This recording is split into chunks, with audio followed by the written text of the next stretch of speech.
Good morning. Good morning, Facebook family and friends.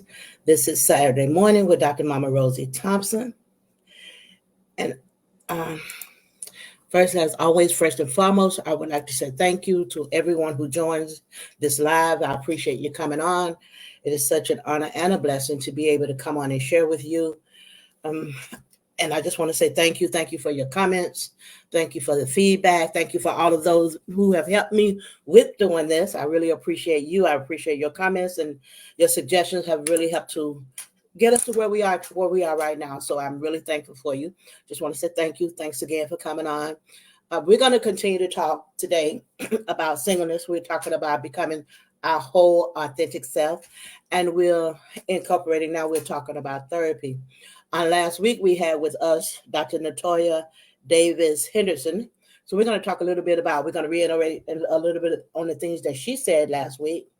And then we're also going to let you know that we do have a new therapist that's coming in on May 4th. Our therapist that will join us on May 1st, her name is Jessica Kwarkowski.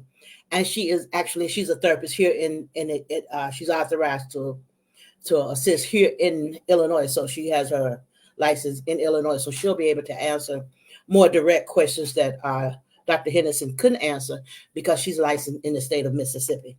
But I really want to thank you all. Thank you. I want to thank Dr. Henderson again for all the valuable information she brought to us. We're going to start today by going over one thing that came up after the session that came up this week, as we always do. When we went through this session to talk about boundaries, one thing that came up from a young lady who has been setting boundaries, she felt that she's been setting her boundaries, but they're not being respected.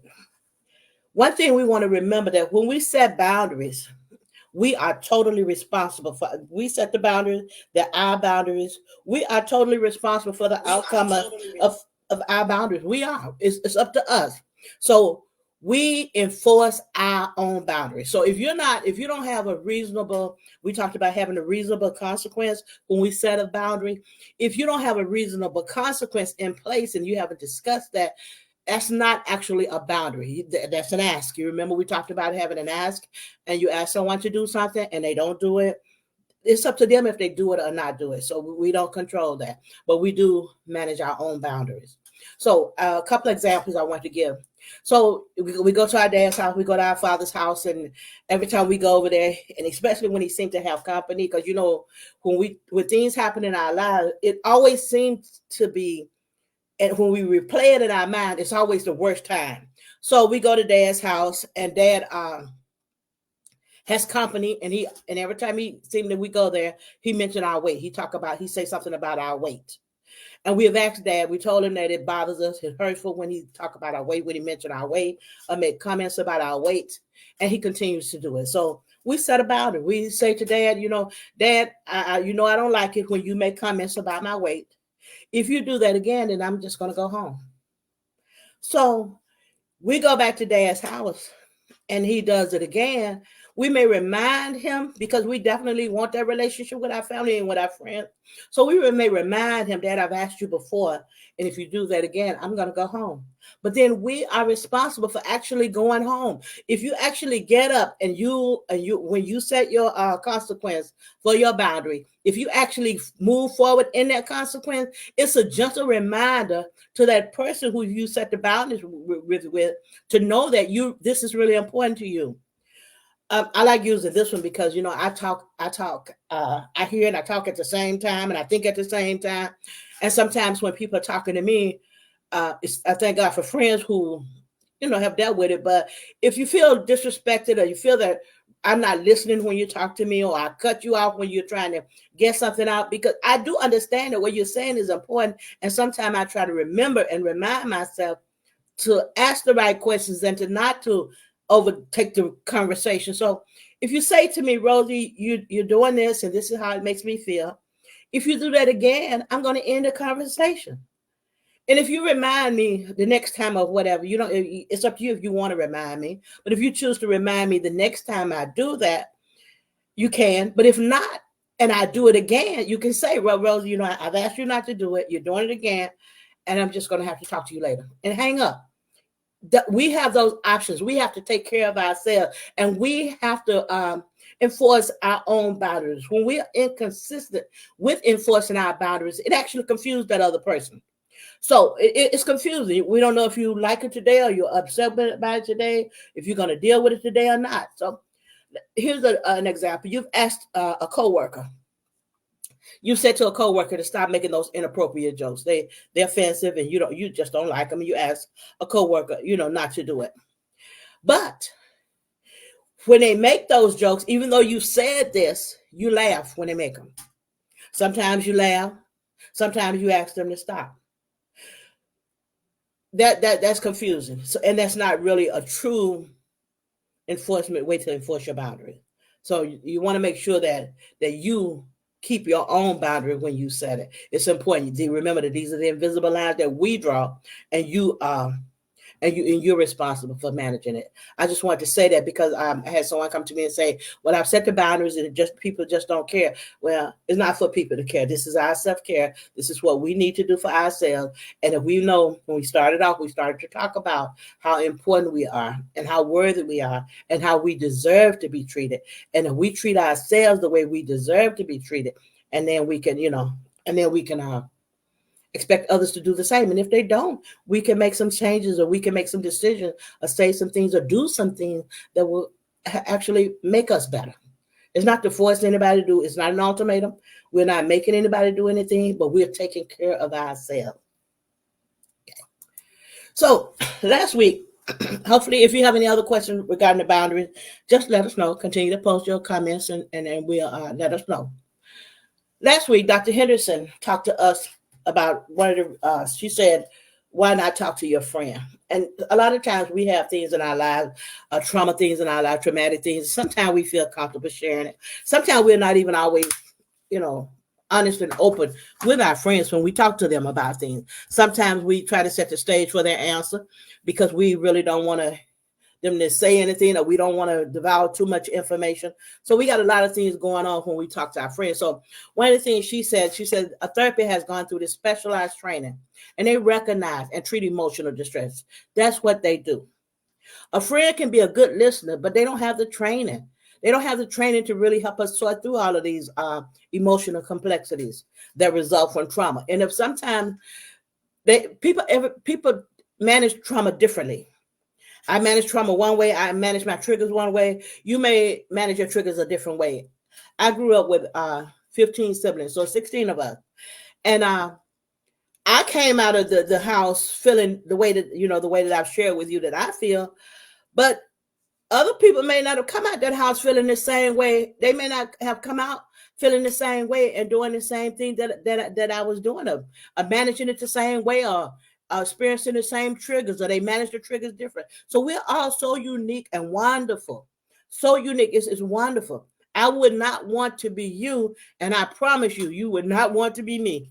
But they have the training. And it also, it's a confidentiality aspect. Well, we hope our friend, we confide in would be respectful of our privacy. But there's no guarantee. Even as a friend, I'm your friend. You tell me something. I have other friends who are not you, and it could be on my mind, and I go and talk to another friend. So there's no guaranteed confidentiality. But with a therapist, when we go and talk to a therapist, confidentiality is guaranteed. They are held to a legal and professional standards that protects the information that we share with them.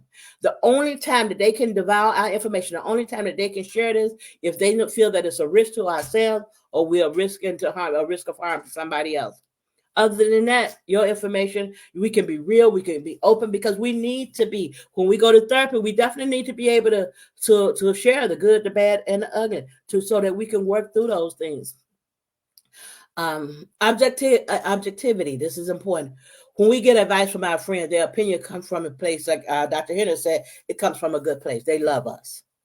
We have this issue with someone, or we're dealing with some issue with our spouse, our loved one, and we go and share this information with them. Their objectivity is kind of, it's based on how they feel about you. They may feel like you just should go, girl, you should just leave him, or girl, you should just do this, or guy, you should just do so and so. But it's out of a good place. but it may not be the best place. It may not be even what you want to do. You may not want to leave. You maybe just want to work through it. But so the best place is a therapy, because the therapy can offer that outside perspective and help us to think through different points of views. Whereas I'm your friend, I just want you to be okay. The last thing I want to say about that one is attention too. When we're talking to our friends, it's a back and forth relationship, two-way street. And here's an example that I really like. So if you got a friend and you call them up and say, I want to eat some simple. I want to eat some Chinese food today. And they start telling you what all they cooked yesterday. That's friendship. Or they start telling you, I had fried Chinese food the other day. And you end up, you're kind of like going back and forth. So they're really not giving you that undivided attention that you may need. Because that's what friendship is. That's a healthy friendship. It's important. But when you're talking to a therapist, well, let me say this first. It would be kind of unfair to have ask a friend to let you tell them about your problem, but you don't want to hear about them. A therapist's job is to pay full attention to you. There are professional boundaries in place that prevent a therapist from sharing their personal issues with you. If you start to talk to your therapist about what's going on with you, and they start telling you about what's going on with them, you may need to find you a different therapist. And they can help you. Then they can also help us focus on the more complicated issues that need full attention. Sometimes when we're talking to our friends and we keep it at bay. Sometimes we don't go into really deep feelings and really deep parts about ourselves to say, it, like I shared at the very beginning of this, like even being raped, and then to say that your body responded. That's horrible. You feel that's horrible, and you feel so bad about it, and so you feeling bad, and it took a long time, years and years, for me to even share that, to say that to somebody. I was telling people that I was being raped. I knew that I was being raped. I hated it, didn't know how to come out of it. Even when I came out of the rape, the trauma triggers were still there because I had not managed the trauma. As I've said before, until we heal the little girl in Rosie, you cannot heal Rosie. We have to deal with those past issues and things in our lives that's still affecting us, that's still in some way controlling us before we can get to where we want to be, before we can be that whole single individual, and before we become a whole person. It's kind of hard, and it's not the best time to get into relationships. We especially not relationship where we're talking about wife and husband or that kind of relationship. It's good to have friends. It's good to be able to talk to people. But when we bring fragments into a relationship and they got fragments plus fragments equal more fragments.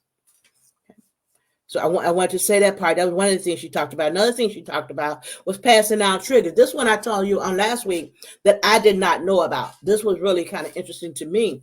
So I went back to do some research, and I know that Dr. Chris Mason, who's at Cornell Medicine, he said that he called it epigenetics.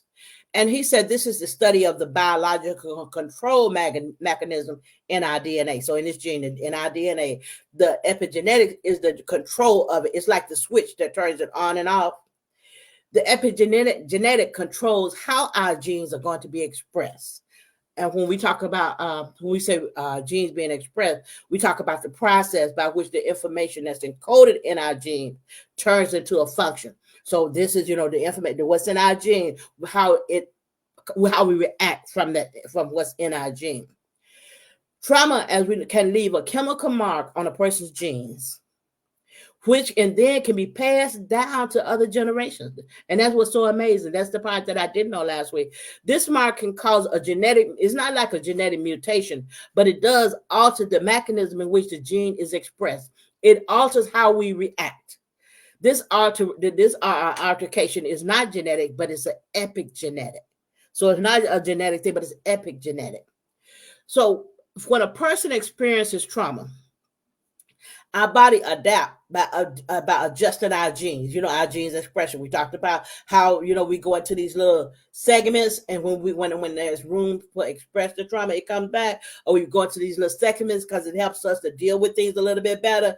It can be anything. We'll talk about some of the other stuff, but it can be anything. We try to live in a better world. And me, I tried to stay in the Bible because it helped me to get through things. And everything outside of the Bible was actually messing me up. I didn't know how to handle anything outside of what I read, but I didn't see what I was reading in real life. So I was like really torn and really confused and really messed up in a lot of ways. So when an individual experiences trauma, their body may be adapting to adjusting to these expressions. Some of these changes can be passed down to our children. It's kind of like they inherit them. So I think an example would be an altered metabolism, that impacts our genetic stability. When our metabolism increases when we eat, digest, and store food. So let's say, for example, we have this starving pregnant mom. So she's not eating a lot. Her metabolism has a decrease because she's not eating. A study has found, this study that he did found that when these children, if she's pregnant, because she stopped eating, she was starving, she wasn't eating, and because the baby come and now the baby is eating, when the parents experience this, the kids, the baby after they're born, if they are eating, that gene inside of them, the way that it's expressed is different. So their metabolism, instead of increasing, is still at that decreased stage. And they found that these children, when they began to reach like middle age, they have bad cholesterol. They suffer from obesity, diabetes, cardiovascular diseases, even schizophrenia. When the scientists that did this research, when they went back and looked into why this happened, they found that there was a specific chemical mark, an epigenetic signature on their genes. And so it can be passed down. Another way that it can be trauma shapes the environment in which the next generation grows up. For example, as a kid, I was bit by a dog. For an example, and then I have a kid, and the kids, they see a dog and they think that dog is so cute, but I start to panicking and screaming, "Get away from that dog!" And I passed on this fear, the way that my genes react. I passed on this reaction to my kids that when they see a dog, they're afraid of them too. And nothing has ever happened to them directly with a dog. So that's how it is when they are passed down. The last thing that I want to comment on that she spoke about is this one is peeling the onion.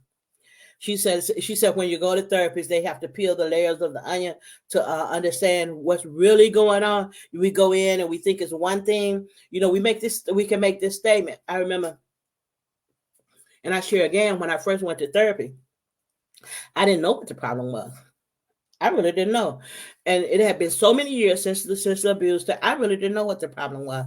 And when I got there, and I thank God for her because she was so awesome and assisted me. She said to me, when I got there and it was time to go in, I was okay sitting there waiting for her. But when it was time to go in and actually talk to her, I started to tear up and I didn't want to talk to her.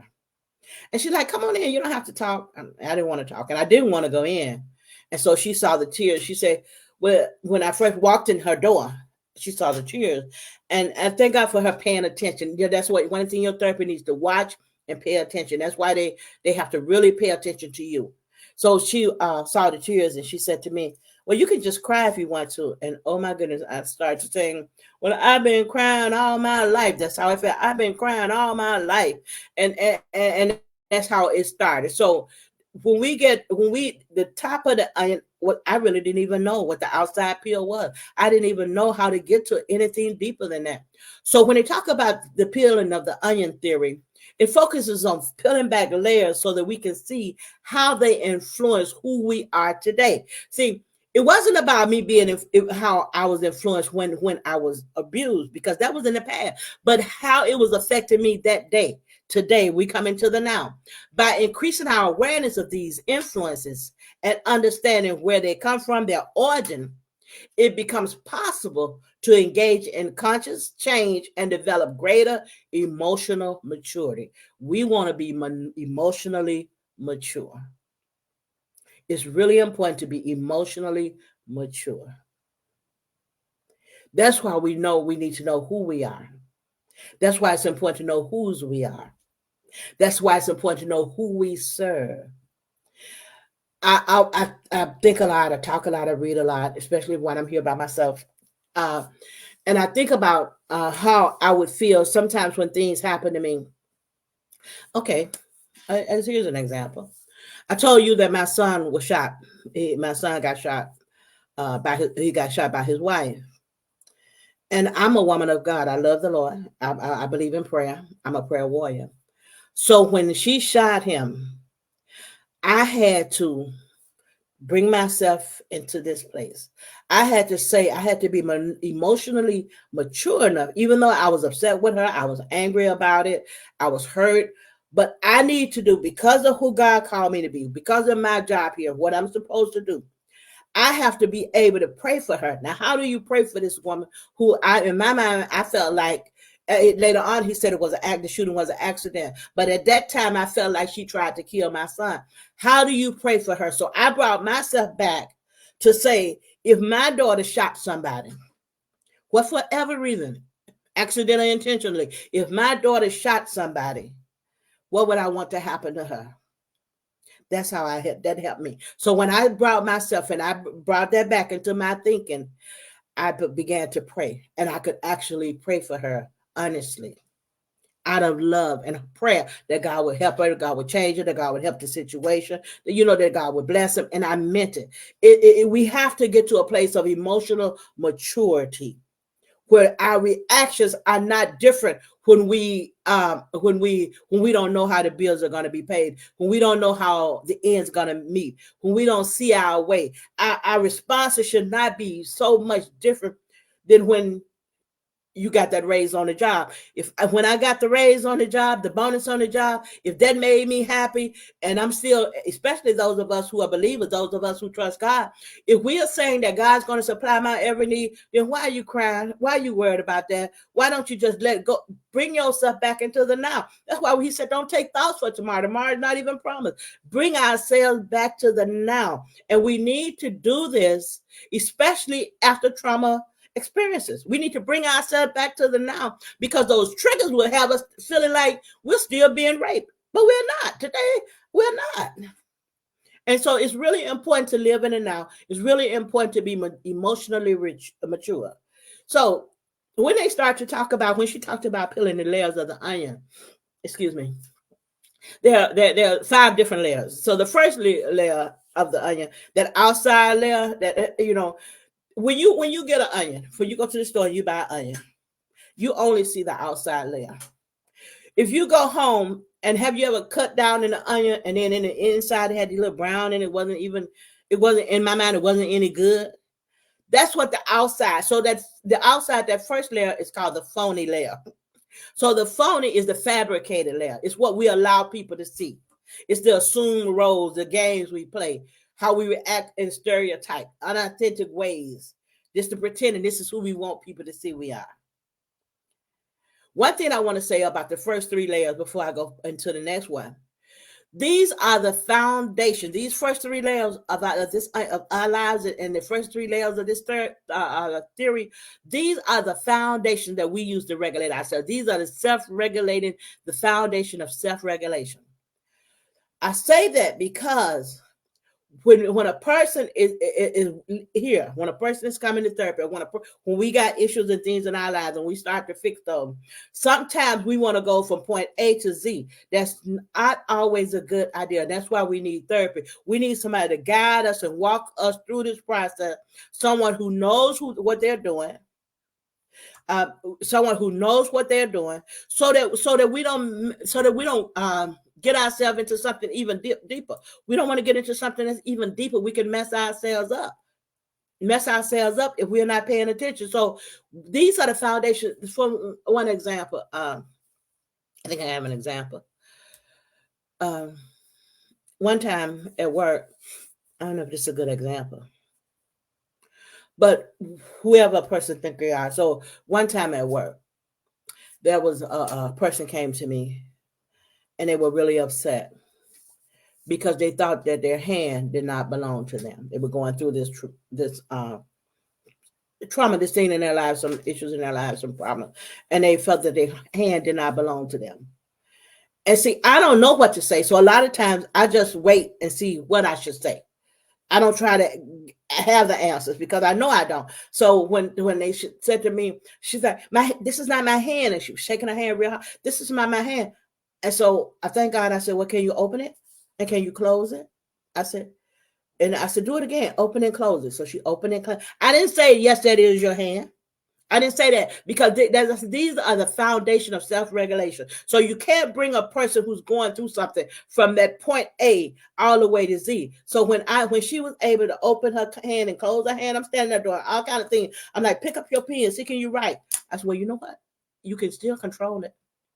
That was the thing that they helped her to calm down. She felt like it wasn't her, but you can still control it. That was awesome. And it helped her to bring it down. So we don't want to go from pretending that we're this way to now we're just going to blurt it all out. You want to wait and make sure that what you're doing is done in the right way. Then the second one, the first one is phony, fabricated. The second one is phobia. This is the phase where we're getting to a place where we're peeling that onion and we're getting down as we get to the core. We're now opposed. We're getting to that place where what we're doing is opposed to what we know. It's not the norm. So now we got to dig deeper than what we have portrayed all of this time. So this one, where we start to avoid the pain, we try to hide our real self. We start to acting out of fear. We start to feel vulnerable, and we start to feel like we're kind of helpless. But these are the stages that we need to go through to get to where we're going. Sometimes, I know we don't like them. I know. I will talk about that. The next one is impasse, where this is that deadlock stage, where we don't see where we're getting anywhere. We don't see any advancement. We appear stuck and unable to even meet our counseling goal. We don't have a sense of direction. We don't have a sense of direction. I remember a person that once before who felt that the things that they were hearing was God speaking to them. I didn't think I didn't feel like what they were saying, that actually it was God speaking to them. But especially a person who believed in God, I felt that if I take away God, what else is there? So I didn't say, oh, that's not God speaking to you.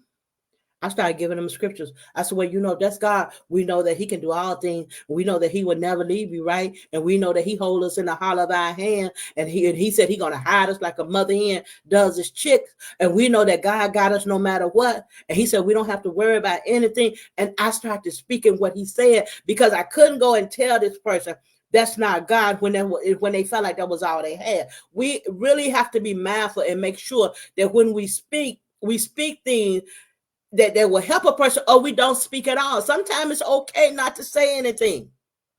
And one other thing I want to say here is we got to remember too that we're not the same. I know I say that, but we are not the same. I remember going through some of the things that I went through, and I prayed a lot. I prayed a lot because I didn't like things that was happening in my life. I didn't like who I was. I didn't like the things that I was doing, and I prayed a lot.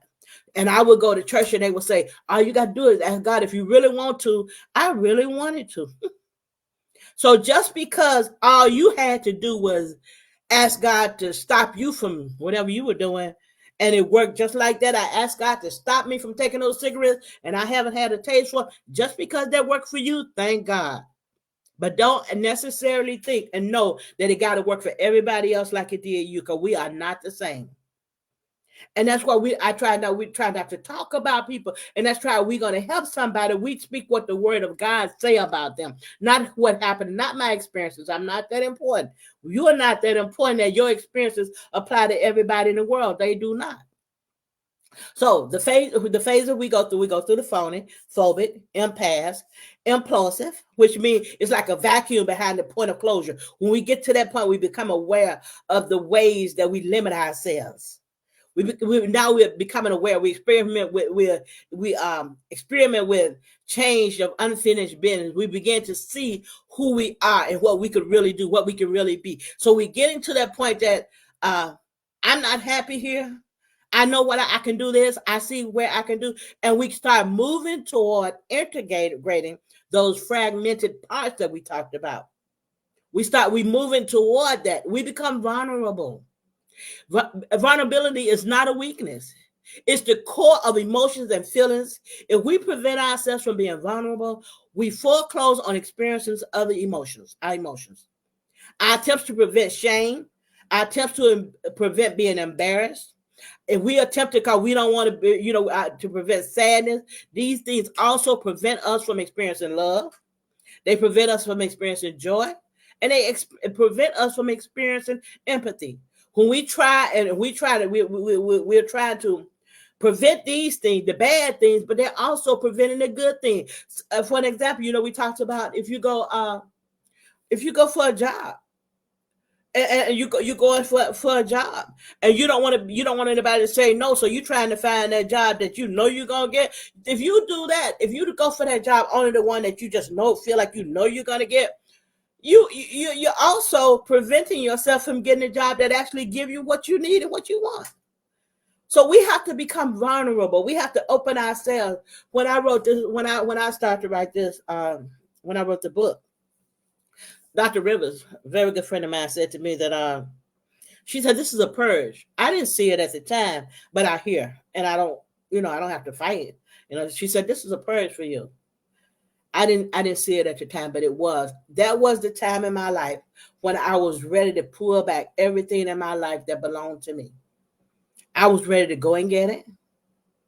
Everything that belonged to me, I was ready for it. Then when we do get to that place, the last part of peeling back that onion is the explosive. And this is the experience, and this is when we began to experience reintegrating of the fragment parts. This is when we began to feel the wholeness, to be authentic. I know somebody told me about everybody got skeletons in their closet. Well, if you see some skeletons in here, I'll turn the light on for you, because if God knows, it doesn't bother me that you know. If you want to spend your time, waste your time talking about what Rosie did and what she didn't do and how she was there, that's on you. That's on you. You go ahead by any means. Time is too far for me. Time is too far short. I'm 68 years old. I don't even want to be here 68 more years. So my longest days are gone. I don't have time, nor would I waste time trying to do anything different. I won't do it. I won't waste time trying to do anything different. Anyway, so we start to reintegrate the good, the bad, ugly. This is who I am. This is the whole of who I am. I can be authentic. I can be real. I can say now what bothers me. I can say what I like in my life. And I can make the hard choices of moving away from things that affect me, that are not for my good. We make those hard choices. This is when we start to experience the wholeness, to be authentic. We even gain energy. We can express our emotion, and we move toward actualization and authentication and authenticity. It's an intense, and we get those intense expressions. Okay. So really, I wanted to also talk now.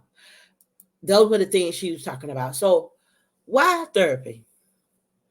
Therapy, because it specifically focuses on helping us to cope with the emotional responses caused by traumatic events, to these triggers that happen in our life. Therapy is awesome for that.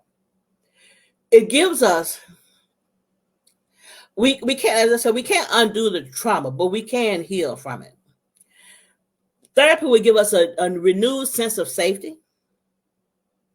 It can assist individuals who regain their sense of security. That's what we lost when we were abused and stuff. It was like security. We lost our sense of security. We lost our sense of stability. So, and this will help to give it back to us. It helps to reduce our fear, anxiety. Now I'm not worried about what anybody think of me or what anybody find out about me. There's no secret. Improved relationship. By processing our traumatic experiences, we can enhance our understanding and communicative abilities, which leads to healthy relationships. I'm not managing how much you know. I'm not managing how much you tell me. Then at my age, I'm not trying to remember what I told you. It's a lot. And it also enhances our physical health. Stress from trauma can lead to physical ailments. Healing can mitigate these effects and promote a better physical health. I want to be healthy. I'm not getting headaches. I'm not going through having migraines. This stuff is not affecting me. It increases our self-esteem. When we began to know, we start out as knowing that we're whole.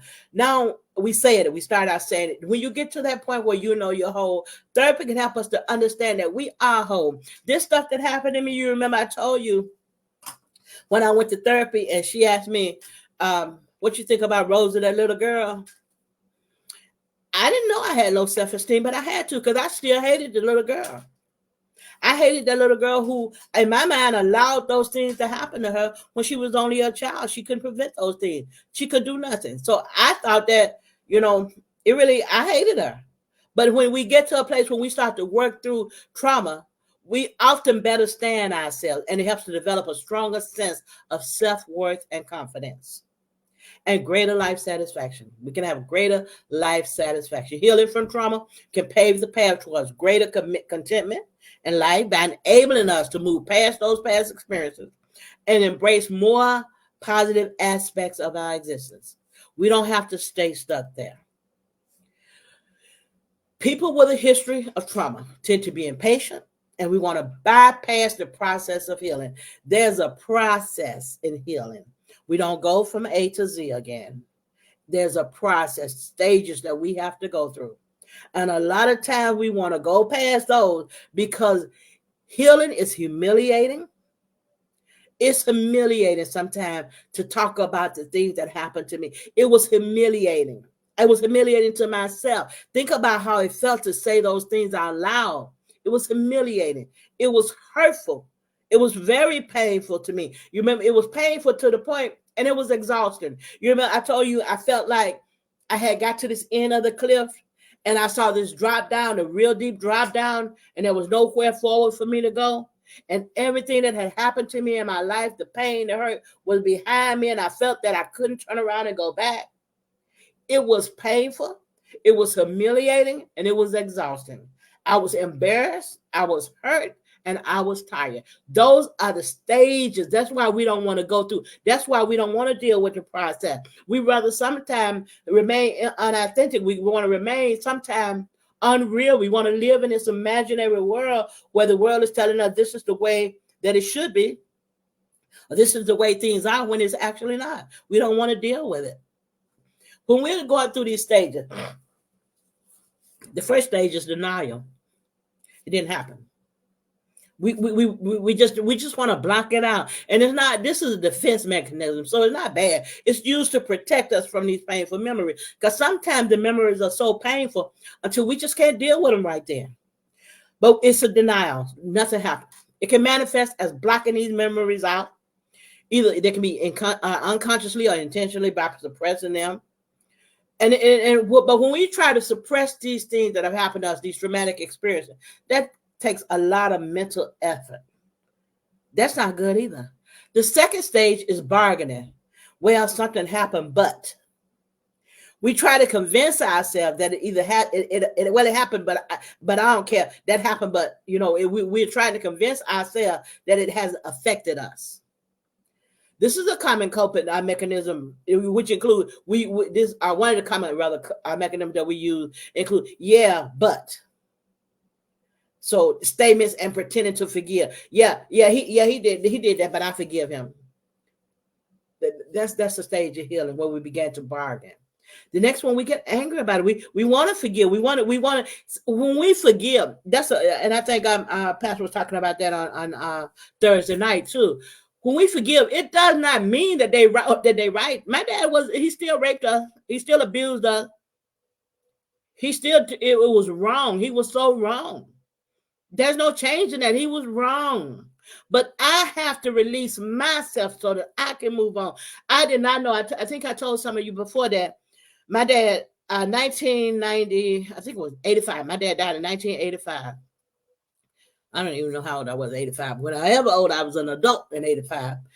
In 1985, when my dad died, and I went to his funeral, I hated Dad. All of those years, I hated him. I went to his funeral. I was an ordained minister, and I hated him. Praying, preaching, I still hated him. So when I went to his funeral, and people crying, I was kind of glad he was dead.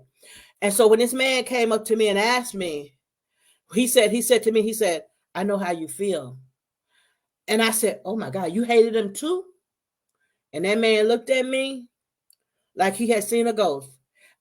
It came out, and I did not realize how much of an impact and an effect Dad still had on me. When that man said to me, you hated him too, it was the Lord letting me realize how much I was carrying plus how I was hurting other people. He knew I was a minister. So I'm here talking about you hate him too. And when I saw that, it was an awakening time for me to know that I had to forgive him. And today I do. Today, especially with understanding trauma, understanding the triggers of trauma, I understand that it could have been something in his life. I don't know why he did that. It was wrong. He did it. I'm okay today. Okay. Then there's anger. Something happened, and I'm angry about it. We have to accept that trauma has impacted us, and was harmful. It can be a valuable tool to overcoming trauma, as it helps to channel this pent-up emotion and negative self-talk. So it's okay to get upset about it. What's it? Be angry, sin not? It's okay to be angry about it. I even tried to sin because I tried to kill him at one time. So it's okay to be real. The stage can also bring a sense of relief and healing. When we get angry, it's okay. We need to be honest with ourselves. We need to be real with ourselves. We don't need to act like things are okay when they're not. We cannot be okay. The fourth one is sadness. Something happened and it cost me a lot. That was the stage I went when I had got through doing this last point when I left work. It happened. It cost me a lot. It's similar to a grief stage. Okay. It arises from the realization of something that I can't retrieve, that I can't get back. This is a loss that childhood I can't get back. The bad thing about the trauma of my childhood, it made me forget about some good things. And I know that was some good things. I make myself sometimes, I have a brother who was my kind of like my hero. And I remember when we were out in the garden one day and I fell on a stick and the stick went in my leg and he carried me home. And he was always my hero. So I had to go. It was hard to remember the good and the fun things that we even did because of the trauma.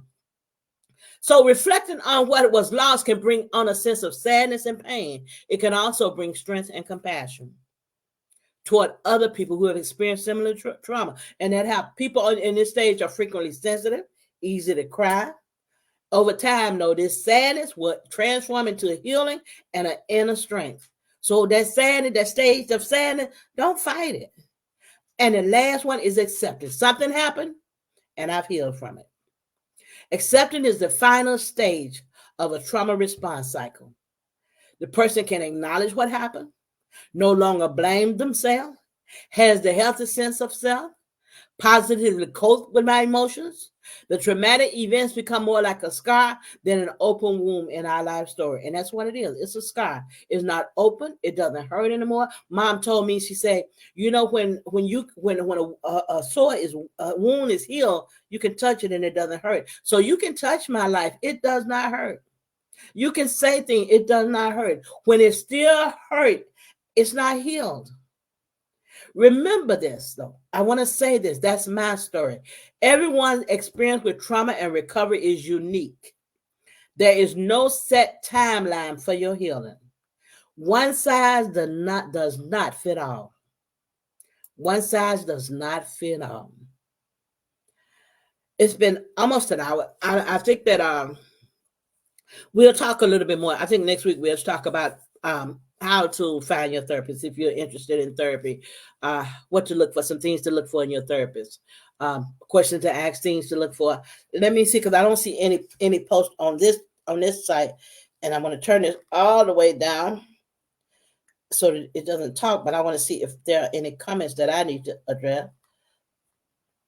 Because we do want to have everybody. Questions to ask. No, we don't have any comments. We just have a share. Thank you for sharing. Thank you so much, Janet. Thank you, Emily. I appreciate you coming in. All those who come in, thank you so much.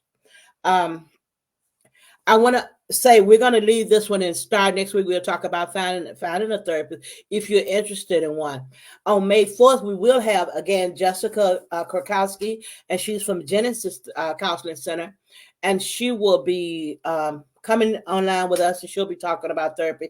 And she specializes in trauma therapy, which is going to be really, really good, and which I'm really interested in hearing about in trauma therapy, because there are so many different types of therapists. There are so many different types, and they have so many different ways of working. So when we start to look for therapy, it's going to be important that we kind of do a little research. You know, you're gonna follow your gut as well when you go talk to your therapist. But there's going to be so many things that we can do to look for the therapist to make sure that we're getting the help we need. I had a young man talk to me the other day, and he said that he go to therapists, And he said his therapist told him that he needed to be her therapist. And I told him, you need to find another therapist. You may want to look for a different one. You want to find somebody who can guide you. You want to find somebody who can help you. You got to feel like you're being helped. You got to feel like, and someone who respects your boundary, someone who respects you. Jessica has a sense of trauma because she's experienced some things. And I think that's going to be so awesome as whoever, get her to whoever is blessed to have her as a therapist. Then they got somebody who has gone through some things. Plus she got the experience and she got the personal experience plus the education. And so she can help in a lot of ways. So we'll talk about her. Again, she's with Genesis and they have a lot of sites. They have a lot of sites all over.